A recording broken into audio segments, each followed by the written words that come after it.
Bread, हरी मिर्च, प्याज, धनिया, आलू।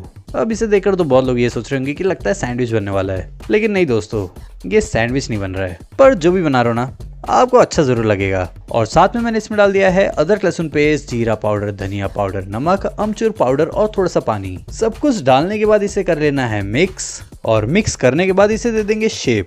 देखो अब मैं तो इसे टिक्की वाला शेप ही दे दे रहा हूँ, आप कोई और शेप देना चाहते हो तो वो भी दे सकते हैं। देखो फिर पैन में ना मैंने ज्यादा तेल नहीं लिया है, थोड़ा सा ही तेल डालकर इसे दोनों साइड से पका लेंगे और इसे निकाल लेंगे।